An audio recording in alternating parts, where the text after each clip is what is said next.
Díganme si están viendo ahí la filmina que preparé. La preparé hoy. Este, Sí, se ve, pero joya. Bueno, voy a cerrar estas ventanitas. Ahí va. Bueno, hoy vamos a ver, ya lo hemos dicho, la unidad 10, que son las críticas a la teoría neoclásica. Vamos a hablar un poquito también de lo que se denominó la controversia del capital. Para esta clase, la bibliografía en particular, yo ya se la subí al campus, es la lección número 5 del libro de Historia del Pensamiento Económico de Smith a Keynes de Kicillof. Un poco con lo que estamos charlando, este tema de una carrera con una visión más crítica de la economía, les puedo comentar que cuando yo me formé en la carrera de licenciado en Economía, que en mi universidad, la Universidad de Buenos Aires, se llama licenciado en Economía, cuando antes era licenciatura en Economía Política, pero durante la dictadura cívico-militar, la del 76, se le cambió el nombre, se lo suprimió y, y se la llamó licenciatura en Economía, para quitarle ese componente social, ese componente político, para vaciarla de ese contenido. Lógicamente eso estuvo además coordinado con un cambio en el plan de estudios. Y esto es importante con lo que veníamos discutiendo al comienzo, con el tema del compromiso del estudiante en el proceso de aprendizaje, con la institución en la que está y con la comunidad en la que vive. ¿Por qué? ¿Por qué es importante? Porque justamente son las universidades las que forman estos profesionales futuros que van a integrar empresas, el Estado, se pueden dedicar, que van a participar activamente en la sociedad. O sea, se pueden dedicar en un montón de cosas, como yo les digo siempre. O sea, puede que se dediquen a la economía, puede que se dediquen a la política, pueden que se dediquen a la docencia, pero desde cualquier ámbito en el que estén, por más de que no tenga nada que ver, van a estar participando socialmente, porque somos seres sociales. Y ahí, por más chiquito que sea el cambio, se puede aportar algo.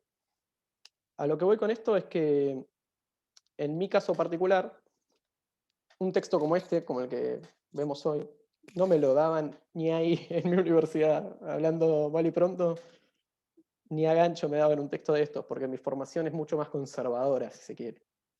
Hay escuelas, incluso hoy voy a mencionar a alguna economista o alguna economista mujer que no se la ve muy a menudo en los planes de cursada y que tenía una visión crítica de la teoría neoclásica.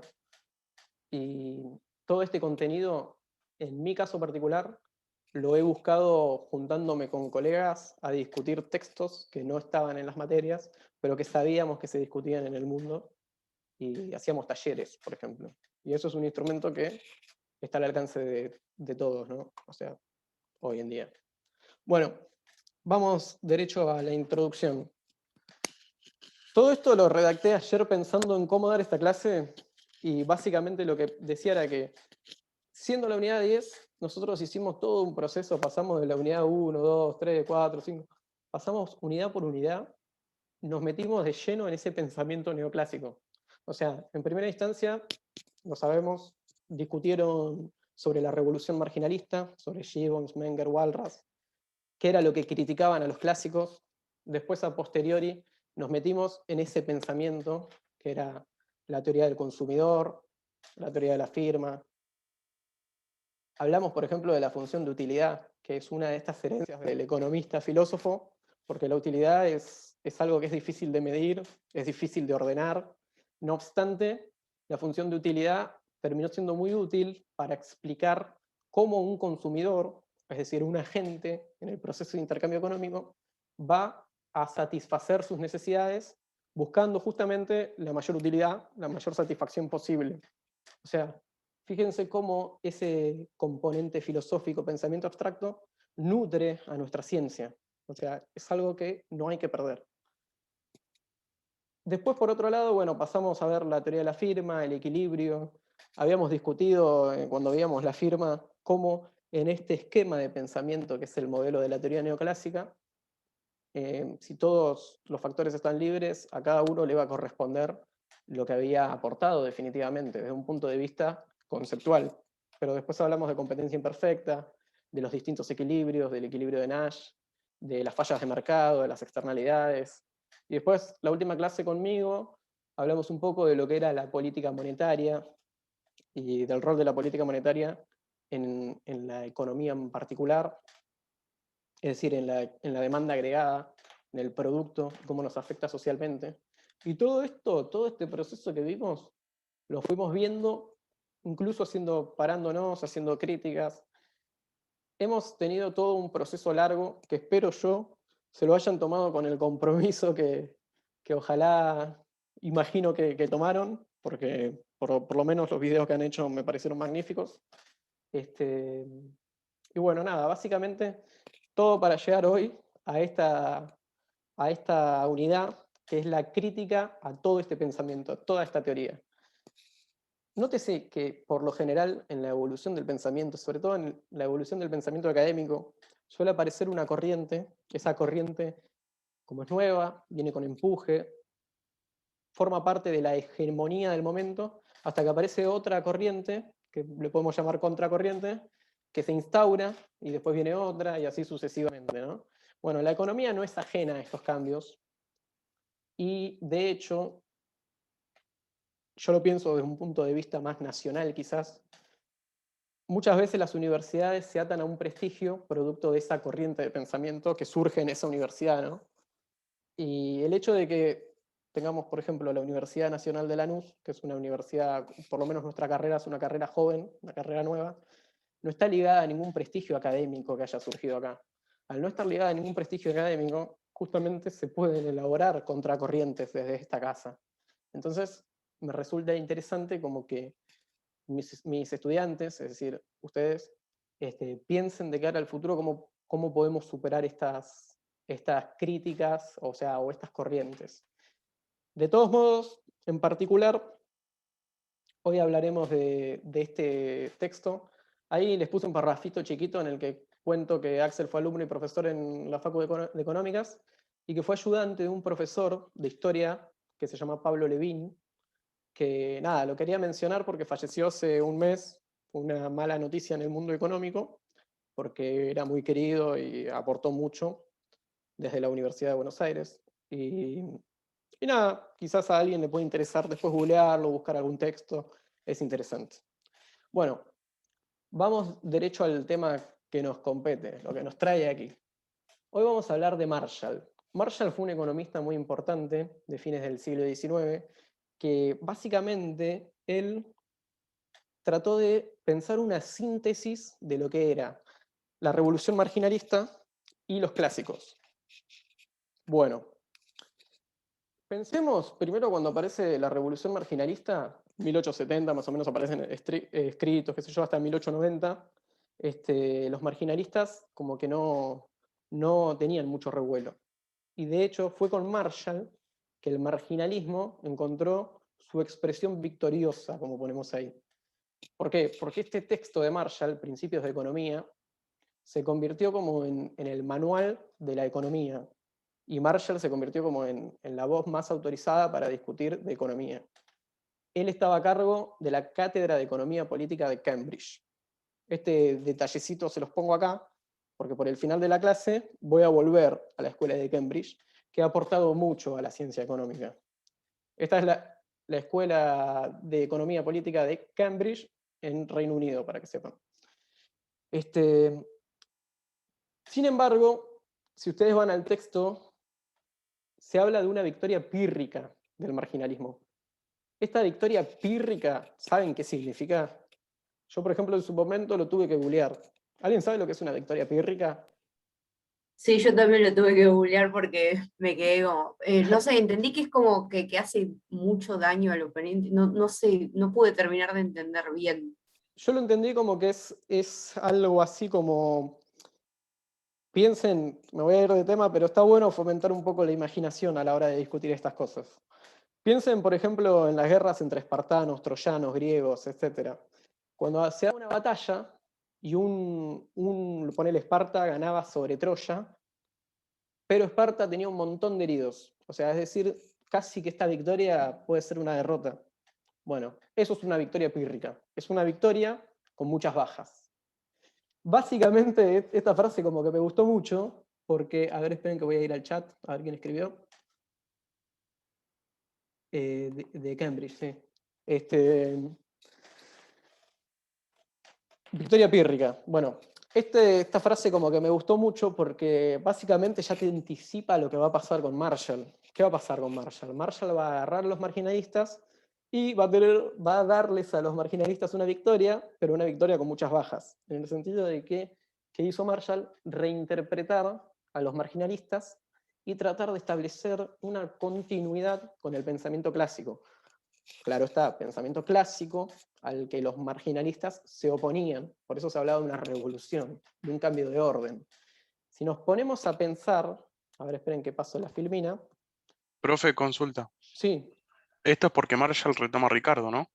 Marshall exactamente, es como que reivindica a Ricardo. Ahora vamos a hablar justamente de eso. Y en particular, si ustedes van a la obra de Marshall, que es algo que lógicamente excede a esta cursada virtual, pero que me encantaría como que vayamos a los textos bases, y es algo que siempre recomiendo. Conocí a un profesor que es de la Universidad de La Matanza, que tiene una visión de la economía muy, muy interesante, se llama Ernesto Matos. Él decía que siempre hay que ir a las fuentes. ¿Por qué? Porque estás leyendo un texto, vas a la nota al pie y tenés una fuente. Entonces estás todo el tiempo leyendo. Y la realidad que es una persona muy sabia. Y está bueno. Con esto les digo, si alguien quiere meterse en el mundo de Marshall, estaría interesante. Es teoría no clásica pura y dura en serio, porque imagínense que tienen que pararse en la escritura de la época también, que es distinta a la escritura de ahora. No se dicen cosas como esquerre o esas cosas que yo ya no entiendo y tengo 26 años. Bueno, nada, la cuestión es que a lo largo de toda la obra de Marshall, él trata de hacer esta continuidad, es decir, de retomar a Ricardo, a Smith, incluso acompaña a Mill, digamos, y establecer una continuidad con el marginalismo y seguir esta corriente de pensamiento. Es decir, él quería mantener un hilo conductor, no como los marginalistas que querían una revolución, querían romper con esa forma de pensar. Bueno, de hecho, y este es un detalle, o sea, el diablo está en los detalles, fíjense esto que está en amarillo. Bueno, esto es una frase en latín, natura non facit saltum, la naturaleza no procede por saltos. O sea, ese es el epígrafe del libro. Con ese epígrafe ya te da la pauta de que no va a pensar como los marginalistas, sino que va a estar más para el lado de Ricardo y tratar de hacer una continuidad sin saltos, sin revoluciones. Bueno, fíjense, en la primera oración les pongo, para Marshall, el florecimiento de la economía como disciplina científica no podía provenir de una revolución teórica que echara por tierra todos sus logros anteriores, tal como pretendían los marginalistas. Sin embargo, Profe, sí, sí, dime. disculpa que te interrumpa, pero ahí justamente donde dice la naturaleza no procede por los saltos, ahí está retomando fija a Smith, o sea, es clave cómo lo está retomando, De porque hecho, demuestra que no es, sí, sí, sí. sí, No, perdón, claro, o te sea, corté.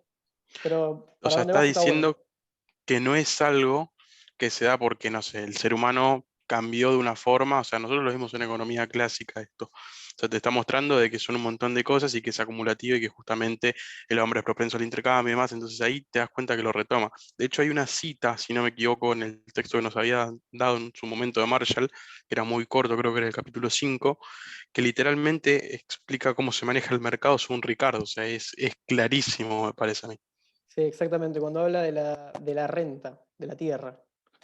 Em, de hecho, que ponga en el epígrafe la naturaleza no procede por saltos, es como que se reivindica incluso esa visión naturalista, la visión naturalista de esta ciencia económica. Este, la novedad en Marshall es que él se apropia de la corriente marginalista o de algunas cuestiones en sí para trazar esa continuidad. Y de hecho, ese texto de él, Principios de Economía de 1890, termina siendo el manual que engloba una economía más madura, digamos, que la que se hereda de los clásicos. Ahora, si yo les pregunto, ¿cuál es, como dice ahí, el nudo principal de la disputa? Es decir, ¿cuál es la disputa que hay entre los clásicos y los marginalistas? Bueno, básicamente es la teoría del valor. Si ustedes le preguntan a un economista qué es el valor, Uno puede tener la visión de Smith, puede tener la visión de los marginalistas, de Gibbons, Menger o Walras. No va a haber un consenso, digamos. Y esto es un poco lo que yo les decía en alguna clase, que decía que no había verdades absolutas, sino verdades relativas. Bueno, esta visión más de Smith, de Ricardo, de que el valor lo otorgan los costos de producción, el valor a través de los costos, es decir, de una visión por ahí más parada en la firma, es quizás la más predominante en las escuelas económicas de Occidente durante el siglo pasado, digamos, de fines del siglo XIX a todo el siglo XX. Y de hecho, esa era la ruptura fundamental que planteaban los marginalistas. Sí, Tomás, participa, por favor. Sí. O sea, cualquiera que quiera participar, abra el micrófono, me interrumpe un segundito, no pasa nada. Disculpa, profe, estoy re. No, bien ahí. Pero nada, o sea, yo lo que estaba pensando con lo que decías vos recién es, la teoría del valor se explica de una forma, sí, pero la diferencia fundamental con la teoría de los costos es que naturaliza justamente lo que es la ganancia, y era lo central, o sea, ellos en base a eso, y retomando justamente a Ricardo, en lo que es la teoría de los costos marginales, con lo que es lo de la renta, o sea, ellos están explicando que es lógico que en el sistema capitalista, el capitalista justamente burgués se apropie de esos excedentes. Entonces es la manera más fácil, en vez de tomar una teoría nueva o generar una nueva. Entonces, retomando esta parte y uniendo la unión que hace Marshall justamente, o sea, toma lo mejor, entre comillas, por así decirlo, de lo que es la teoría de Smith, ¿sí? La teoría de los costos de producción, toma parte de la teoría marginal de Ricardo y agarra los nuevos postulados de la teoría neoclásico marginalista, ¿sí? Así se forma la neoclásica. O sea, es lo que yo Claro, entiendo del día de hoy, ¿no? está muy bien. De hecho, vamos a avanzar en esto. Él trata de establecer una continuidad y fundamentalmente reivindica a Ricardo. Reivindica la teoría por el lado de los costos de producción. Y lo que hace, a su vez, es en el primer momento, o sea, ahora vamos a ver, a medida que vaya avanzando, vamos a ver que incluye el factor tiempo como una forma de analizar, él hace un ejercicio mental, un pensamiento mental, para analizar cómo se le da el valor a los bienes. Ahora vamos a ir a eso. A lo que, a lo que iba acá, y es como que si yo les pregunto en un examen, por ejemplo, para hilvanar con lo que preguntaba Wanda hace un rato, ¿cuál es la principal disputa entre marginalistas y clásicos? Ustedes me tienen que responder con la teoría del valor. ¿Y qué es lo que representaba el valor para los clásicos? ¿Qué lo representa para los marginalistas? Y ahí aparece, lógicamente, la teoría de la utilidad marginal. Es decir, aparece esta función de utilidad, esta satisfacción, que incluso ahora, a medida que avancemos en la clase, vamos a ir respondiéndolo. Así que no quiero ir dando spoilers, pero me encanta, estás encendido, Tomás. Pueden seguir el ejemplo, digamos, si quieren participar, no hay problema. De hecho, me encanta que me paren, que me interrumpan. Es parte de este proceso de aprendizaje y de ese compromiso. Bueno, acá les traje un fragmento que cita Kisilov en el texto en cuestión. Fíjense, lo que está en amarillo lo voy a leer y pensémoslo, ¿sí? Dice, pocos autores de los tiempos modernos se han acercado tanto como Gibbons a la brillante originalidad de Ricardo. O sea, ahí le está tirando una loa tan grande a Ricardo que dice brillante originalidad de Ricardo. Pero este autor parece haber juzgado tanto a Ricardo como a Mill con excesiva severidad y les ha atribuido doctrinas más estrechas y menos científicas que las que realmente profesaron. Y su deseo de subrayar un aspecto del valor al cual ellos habían dado una importancia insuficiente fue probablemente responsable en cierto modo por la siguiente manifestación. Repetidos estudios e investigaciones me han llevado a profesar la opinión algo nueva de que el valor depende completamente de la utilidad. ¿Qué es lo que te está diciendo ahí Marshall? Yo entiendo que este choclazo parece como ambiguo. De hecho, se los pongo en la siguiente filmina. Parece muy ambiguo, pero básicamente lo que está diciendo es, está reivindicando a Ricardo, está reconociendo a Gibbons como importante, pero considera que a los clásicos los está juzgando muy severamente. Que el error de los clásicos fue algo muy leve, que es haber omitido esta teoría del valor producto de la utilidad marginal. Eso es básicamente lo que plantea Marshall. O sea, lo que podemos evidenciar es que con Marshall, si bien él agarra el principal postulado de la revolución marginalista, que es justamente esta teoría de la utilidad marginal, él la agarra, la retoma para su manual, para su texto, pero es como que lo hace de una forma sutil o menospreciando el trabajo de Gibbons, en este caso, por ejemplo. Y de ahí que podemos hablar de una victoria pírrica, por ejemplo, que era esa victoria con muchas pérdidas. Bueno, yo acá les pongo, de tanta ambigüedad no se le entiende mucho. Pero fíjense, el marginalismo había criticado y descartado la teoría de los costos de producción para reemplazarla por la teoría de la utilidad marginal. Él creía que el elemento de mayor peso en la teoría del valor proviene de los costos de producción, es decir, Marshall coincidía con Smith y con Ricardo. Para Marshall fue principalmente Ricardo, y no Gibbons, Menger y Walras, quien estableció los fundamentos más sólidos y valederos de la teoría del valor.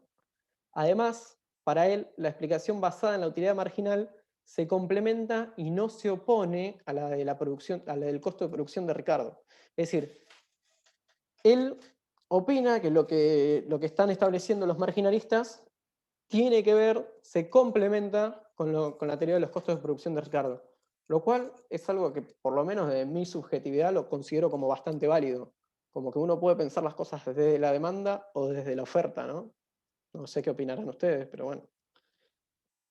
También, Sí, en un momento, ahí va. perdón, Sí, dale. como creo que en una parte del texto como que hace mucho hincapié en que creo que los marginalistas como que se hicieron, o sea, como que se metieron más que nada con el tema de la demanda y dejaron de lado todo lo demás, con respecto también a la utilidad marginal.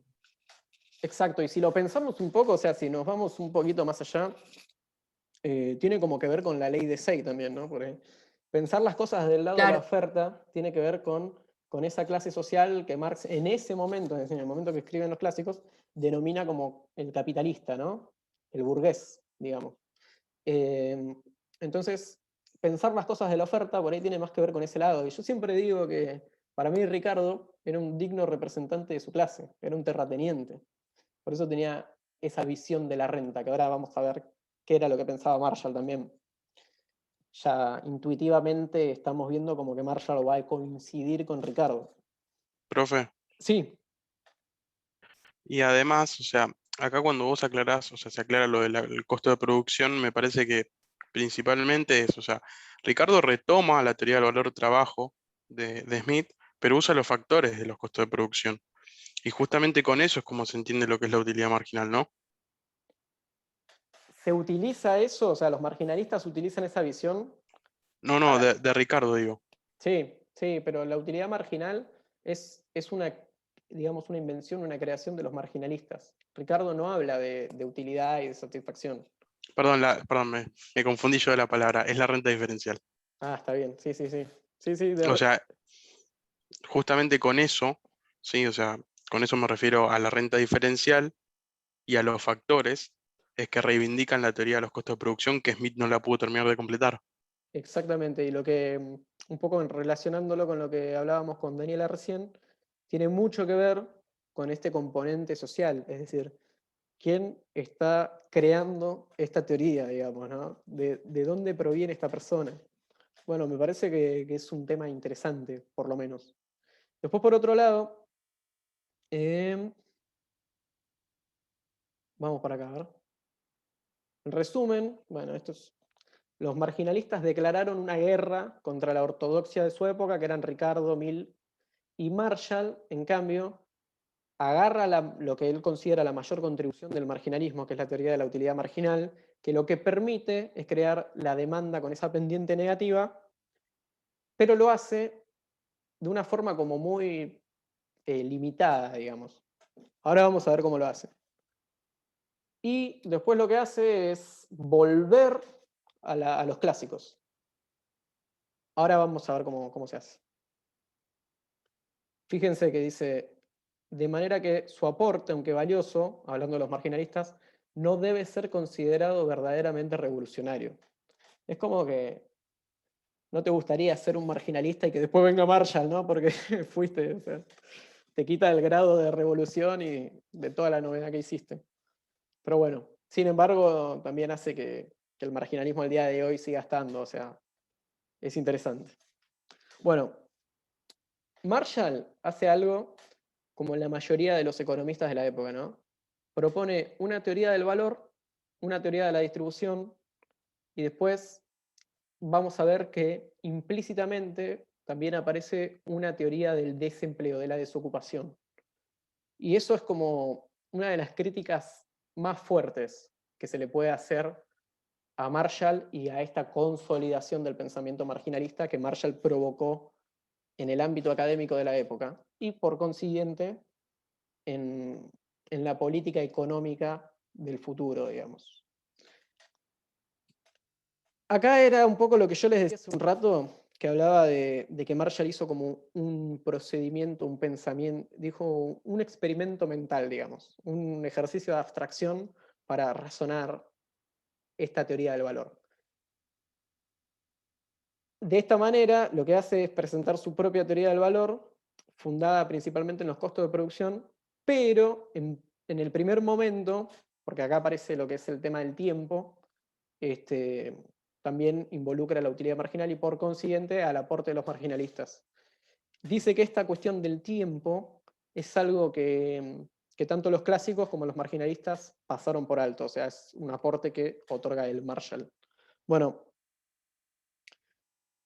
fíjense en el segundo párrafo, para mí es un detalle muy importante, porque este texto de Marshall ha servido de manual a los economistas de ese presente. Él era un académico muy importante de Cambridge, pero a su vez es muy importante hasta el día de hoy, porque esta visión de la economía que sintetiza Marshall, de estas dos corrientes de pensamiento económico, es algo que en las universidades, y por ejemplo yo que les digo siempre, se enseña como microeconomía.